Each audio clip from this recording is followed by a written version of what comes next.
There is a photograph from the redwood country of Northern California, taken sometime in the 1880s, and in it, a single squat iron machine sits on a pair of heavy wooden skids in a clearing of stumps.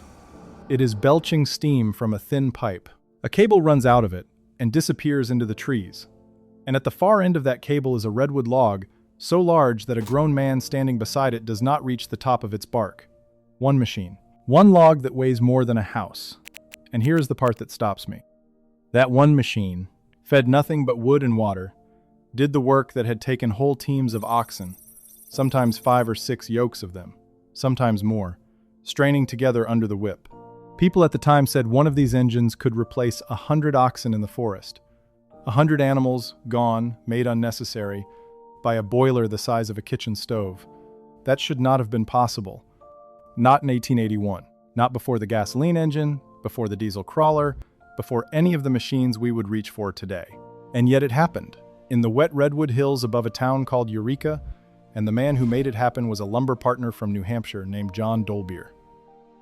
This is the story of the steam donkey, the little engine that ended the age of the ox in the American woods and made the cutting of the great forests faster and hungrier than anyone had ever dreamed. To understand what Dolbear changed, you have to understand what came before him, because the thing he replaced was itself a marvel of muscle and patience. For half a century, in the forests of California and on up the coast through Oregon and Washington, the heavy work of moving logs out of the woods was done by oxen. Loggers called them bulls, and the men who drove them were called bullwhackers. A bullwhacker was the most important man on the crew, and he knew it. He was paid as much as 3 times what an ordinary axeman earned. He carried a goad stick, a slim length of wood about 5 feet long with a steel brad set into the end, and with that and his voice and a vocabulary of curses that became legendary, he drove his animals forward. The bulls were hitched in yokes, 2 at a time, and a single team for a big redwood might be 5 yokes, 6 yokes, 10 animals or more, chained one behind the other in a long living line. They dragged the logs along what was called a skid road. A skid road was not a road in any modern sense. It was a track cut through the forest and laid crosswise with smaller logs, half buried, set at intervals like the rungs of a ladder lying flat on the ground. The great logs were dragged across those skids. And, to keep the friction down, a man called the skid greaser walked ahead with a bucket of thick black oil or tallow and poured it across the smoking crosspieces so the logs would slide instead of catch. It was slow. It was brutal on the animals. In the wet season, the skid roads turned to mud and misery, and in the dry season, the dust hung in the air. The oxen had to be fed every day, whether they worked or not, and in the deep woods, feed had to be hauled in. They had to be rested. They got sick. They died. A team that could move a giant log to the water might cover only a short distance in a day, and the very largest trees, the ones 15 feet through and 300 feet tall, were sometimes left where they fell because no team on earth could budge them. This was the world Dolbear was about to break, and it was a whole way of life, not just a method of work. A bull team was a small economy of its own. There was the bullwhacker at the head of it, the highest paid man in the woods. There was the man who tended the animals, who knew each ox by name and temper, who doctored their sore feet and their galled shoulders. There was the skid greaser ahead of the log, slathering his tallow. There were the men who cut and laid the skids and kept them in repair, because a broken skid could stop the whole operation cold.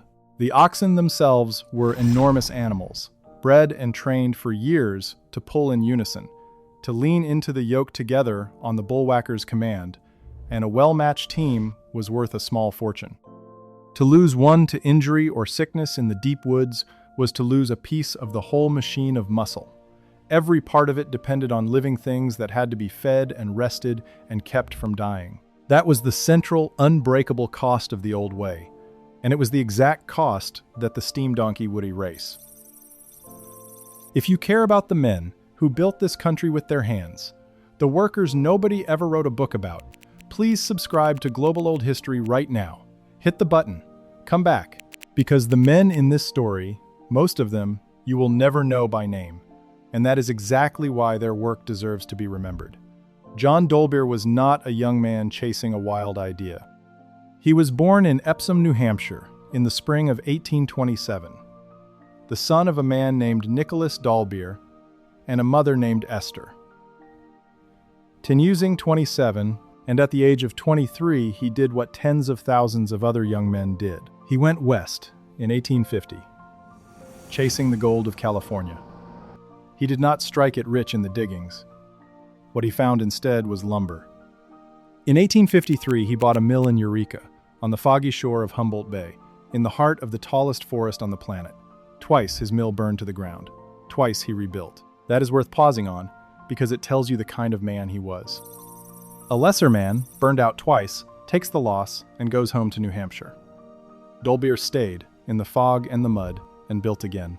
And then, in the spring of 1863, he went into partnership with another lumberman named William Carson, and together they founded the Dolbear and Carson Lumber Company. It became one of the first truly enormous redwood operations in California, and its mill stood on the Eureka waterfront for more than 100 years, running until the 1970s, long after both founders were in their graves. Carson is the second name you should hold on to in this story. William Carson was Dolbear's partner in everything, the businessman beside the inventor, and the firm that carried both their names cut a staggering volume of redwood out of the Humboldt Hills. Carson would go on to build one of the most famous and ornate Victorian mansions in all of America, a monument in carved redwood that still stands in Eureka, a house paid for, board, by the very forest this story is about. The two men together, Dolbear the tinkerer and Carson the builder, were as responsible as anyone for turning the ancient redwood country into lumber for a growing nation. So Dolbear was a working millman. He knew exactly how the logs came out of the woods, and he knew exactly how slow and how costly the ox teams were, because he was paying for them. The story that has come down to us is that the idea came to him in the woods, watching his own crews struggle. He understood that steam could do what muscle did, only without rest, without feed, without sickness, and without the whip. Steam engines already existed everywhere by then. They ran the mills, they ran the ships, they ran the railroads. The leap Dolbear made was simple and enormous at the same time. Take a steam engine, mount it on a sled so it can be moved through the forest, and use it not to turn wheels, but to reel in a rope and drag the logs to it. In August of 1881, a strange machine appeared in the redwoods near Eureka. It sat on heavy wooden skids. It had an upright wood-burning boiler with a stovepipe on top and a single-cylinder steam engine. And that engine turned a horizontal shaft fitted with a spool. Loggers came to call that spool the gypsy, or the gypsy head, a vertically mounted drum that the rope wrapped around. On that first machine, the rope was manila, 150 feet of it, 4.5 inches thick, wound several times around the spool, and tied at the far end to a log. The engineer would open the steam, the spool would turn, the rope would wind in, and the log would come dragging across the ground toward the engine. They called moving logs this way yarding. The machine yarded the logs to a central point called the landing, and from there they went on to the skid road, or later straight to the rail or the water. The first trials, by the accounts that survive, were not smooth. The manila rope was the weak point. It frayed, it stretched, it snapped. The early machines were temperamental, but the principle worked, and it worked in a way that anyone watching could see in their bones. The engine never tired. It pulled at the same steady, terrible strength on the 100th log as on the first. It did not need to be fed hay. It did not need to be rested overnight. As long as there was wood for the firebox and water for the boiler, and there was endless wood lying all around in the forest, the machine would pull, and pull, and pull. Dolbear patented his invention. The patent, number 256553, was issued on the 18th of April, 1882. He called it a logging engine. The woods called it something else. Because of its small size next to the giant trees, and because it did the stubborn hauling work of a beast of burden, the loggers named it the donkey, the steam donkey, the donkey engine. And the name stuck so completely that it has outlived almost everyone who ever ran one. Now let me tell you exactly how this thing worked in the forest, day to day, because this is where the real story lives, in the method, in the crew, in the choreography of pulling a 1,000-ton tree out of a canyon with a fire and a rope. The donkey sat at the landing, anchored in place. A redwood would be felled some distance away, down a slope, across a gully, wherever it had grown. The cable, and within a few years the manila gave way to steel cable, what the loggers called wire rope, had to be carried from the donkey out to that log and attached. Men dragged the heavy line out by hand, through the brush and over the stumps, and hooked it to the log with a choker, a loop of cable cinched tight around the timber. The men who set those loops were the choker setters, and theirs was some of the most dangerous work in the woods, because they crouched right next to logs that were about to be yanked into violent motion. Then came the signal. The donkey was often a long way off, out of sight and far out of earshot in the roar of the forest and the hiss of the steam, so a system of signals grew up, much like the whistle codes used on tugboats. Between the choker setters and the engine stood a worker whose whole job was to relay those signals, and he was usually a boy, young and unskilled and cheap.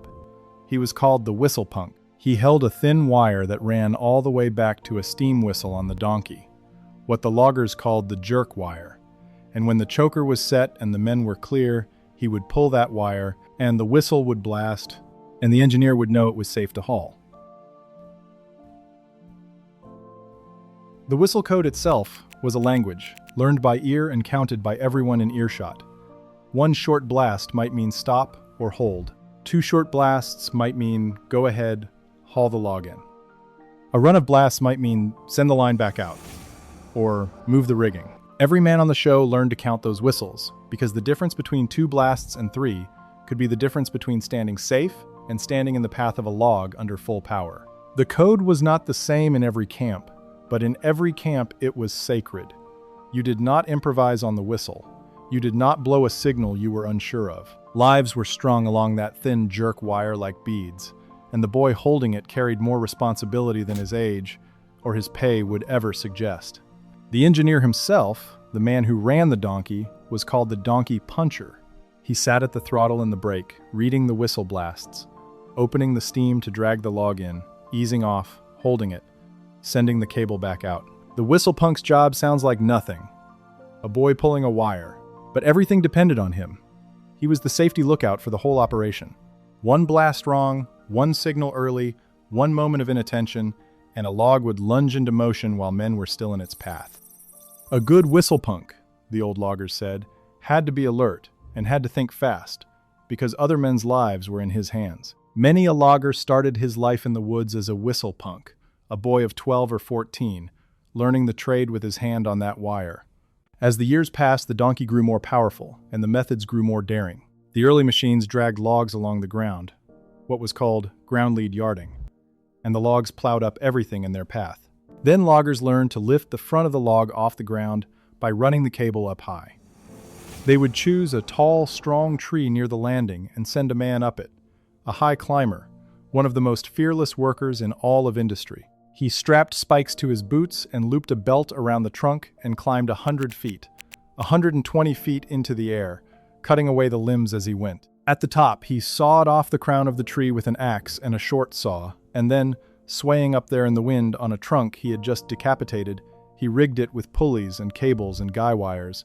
That topped and rigged tree was called the spar tree, and the method of pulling logs up and in through a high block on the spar was called high lead logging.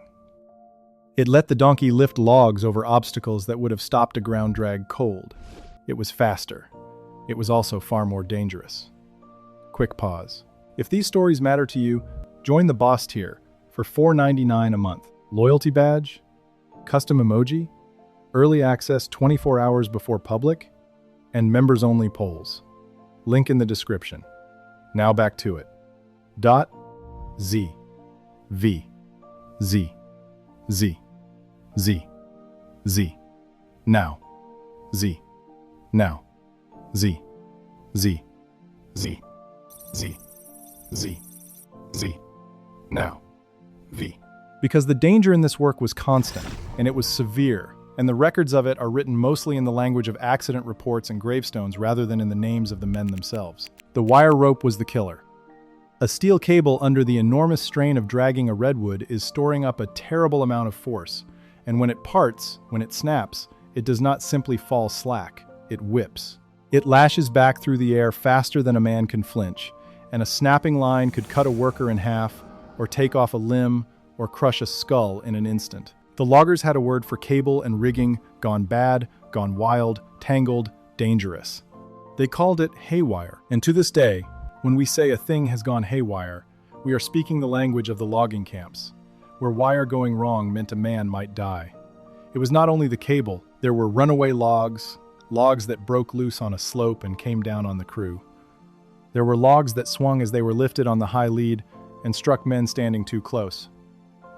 There were the falling tops and limbs, what the loggers grimly called widowmakers, breaking loose from above. The choker setters were maimed and killed cinching their loops. The high climbers fell. The whistle punks, those boys, were sometimes caught by the very logs they were supposed to keep men clear of. Logging in the steam donkey era became, by the measure of injury and death, one of the most dangerous trades in the country, and it has stayed near the top of that grim list ever since. And here is the honest part, the part this channel will not pretend away. We know John Dolbear's name. We know William Carson's name. We know the patent number, and the date, and the size of the rope. But the men who actually did the dying, the choker setters and the whistle punks and the high climbers and the donkey punchers who ran these machines through the rain for 10 and 12 hours a day, those men are almost entirely lost to us. They appear in the old photographs as small figures standing on stumps, dwarfed by the trees, their faces hard to make out under their hats. They were immigrants and drifters and farm boys and the sons of loggers. The records kept their job titles and forgot their names. When I read through what survives, that is what stays with me. The machine has a name and a patent. The men who fed it logs, mostly, do not. But first, do me a favor and subscribe. The algorithm buries old industry stories like this one, unless enough people click. One click. Come back. Because what these men and this machine did next changed the whole face of the American forest, and you should know how it ended. The steam donkey spread, and it spread fast, because the economics were impossible to argue with. An ox team had to be fed every day, sick or well, working or idle. The donkey ate only when it worked. The donkey could pull logs that no team could move. The donkey did not slow down in the rain. Within a few years of Dolbear's first machine in 1881, donkeys were appearing in the woods all up and down the Pacific coast. And by around 1890, they were becoming common, spreading from the California redwoods north into the Douglas fir forests of Oregon and Washington. The machines themselves got bigger and stronger. The single cylinder became two. The single spool became multiple drums, so one donkey could yard logs and haul itself to a new position at the same time, dragging its own great weight forward on its own cable, anchored to a stump, walking itself through the forest. The manila rope gave way entirely to steel wire rope, which could take far more strain. The men changed too. The bullwhacker, the rock star of the old woods, the man who could curse a team of oxen up a muddy grade, found his whole skill made worthless almost overnight. There is no machine that needs a goad stick. The oxen were sold off or put to other work. The skid greaser with his bucket of black oil was no longer needed, because the donkey did not slide logs along greased cross pieces. An entire culture of muscle and animal husbandry that had built the early lumber industry simply ended, inside of a single generation, replaced by boilers and cable and the steady scream of the steam whistle through the trees, and the forest paid for it. This is the heaviest part of the story, and it has to be told plainly. The steam donkey did not just make logging faster, it made logging far more total. With ox teams, the very biggest trees, and the trees in the hardest places, were often left standing, simply because no team could get them out. The donkey could reach them. The donkey could drag a log up out of a ravine that would have been impossible before. So the forest that the bull teams had only nibbled at, the donkey could strip. Combine the donkey with the narrow-gauge logging railroads that pushed deeper into the hills, and the great old-growth redwood forest, trees that had stood for 1,000 and 2,000 years before any of these men were born, came down at a speed the world had never seen. By the 1880s, there were already some 400 sawmills north of San Francisco. The donkey poured more logs into all of them. The machine that one man invented to save the cost of feeding his oxen helped consume one of the oldest forests on Earth in the span of a few decades. There is no villain in that. There is only appetite and the cold logic of a machine that never tired, and a country hungry for lumber to build itself. The numbers are hard to hold in the mind. A coast redwood could grow over 300 feet tall and more than 15 feet through at the base. A single one of those trees, the logger said, held enough timber to frame as many as 20 houses. A mature redwood could weigh well over 1,000,000 pounds. To move one of those with oxen was the labor of many animals and many days. The donkey did it with fire and a spool of wire, and it could go on doing it log after log as long as the forest stood. When people of the time said one steam donkey could replace 100 oxen, they were speaking of scale, of the sheer volume of pulling power one engine could deliver day and night without rest. Whether the true ratio was 80 or 100 or more on any given day, the meaning was the same. One small machine, where before there had been 100 straining animals and the men who drove them. The age of the ox was over, and almost no one mourned it, because the new way made money. One quick note. I turned the full story of the steam donkey and the men who ran it into a book, everything the records gave me, all the names and all the numbers. If you want it, the link is in the description. John Dolbear did not live to see how far his machine would go. He kept inventing. He patented a device for steaming piles, and earlier he had patented an instrument for measuring the footage of timber, the practical tools of a working millman. But the donkey engine was his monument. He died in San Francisco in August of 1902, of a heart ailment, and he was buried at Cypress Lawn. His estate was worth close to $1 million, a fortune built on redwood and on the machine that pulled it from the hills. His own family had been visited by terrible private grief over the years, and the inventor who changed the American forest left behind a story far sadder in its details than the triumphant machine would suggest. He was a man, and he carried what men carry. The machines outlived him, and then, in time, they were outlived in turn. The thing that finally killed the steam donkey was the very same kind of change that the donkey itself had brought to the oxen. The internal combustion engine arrived. The gasoline and then the diesel motor, and above all the diesel-powered crawler tractor, the machine that could drive itself anywhere on its own tracks, made the heavy, fixed, fire-breathing steam donkey obsolete. The donkey had to be anchored and re-rigged and fed wood and water constantly. The new machines just drove up and went to work. And so, sometime in the early decades of the 20th century, the donkeys began to fall silent in the woods, where they had screamed for 40 years. The cables were coiled, the boilers cooled. The steam whistle that had been the heartbeat of the logging show went quiet. So, what remains today? More than you might think, if you go looking. A few of these old donkeys survived, rescued from rusting in the brush where they were abandoned. You can stand in front of one of Dolbear's machines at Fort Humboldt State Historic Park, in Eureka, the very town where it all began, where the redwoods first heard that whistle. There is a steam donkey preserved at Disney California Adventure, of all places, a working relic dressed up for a theme park crowd that mostly walks past it without knowing what it is. And far to the north, at the McLean Mill near Port Alberni in British Columbia, there is a steam donkey that still runs, the last one in North America still operating commercially, hissing and turning its spool for visitors who want to hear what the woods once sounded like. And the redwoods, the great old-growth forest that the donkey helped consume, is mostly gone. The trees that stood for 2,000 years, the ones 15 feet through, were cut and milled and built into the cities of the West, and they do not come back in any time frame a human life can measure. But in the protected groves, in Humboldt Redwood State Park and the others, the giants that were spared still stand. You can walk among them. And if you know the history, you can feel the weight of what is not there. The silence where the whistle used to blow, the absence of the men whose names the records did not keep. I keep coming back to that one photograph. The little machine on its skids, belching steam, with a redwood log at the end of its cable too big for a man to reach the top of. It is a picture of the exact moment one age ended and another began. The ox and the bullwhacker on one side, the boiler and the donkey puncher on the other. One small engine that did the work of 100 animals, and in doing it helped strip a forest that had stood since before Rome fell. It was genius. It was ruin. It was both at once, the way so much of this history is. And it began with one lumberman in the fog of Humboldt Bay, watching his oxen struggle and thinking there had to be a better way. There was, and the forest is still answering for it. One more thing. If you want to be part of the inner circle on this channel, join Final Boss for $9.99 a month. Public shout-out in upcoming videos, members-only investigations, plus everything from boss tier. Link in description. See you in the next one.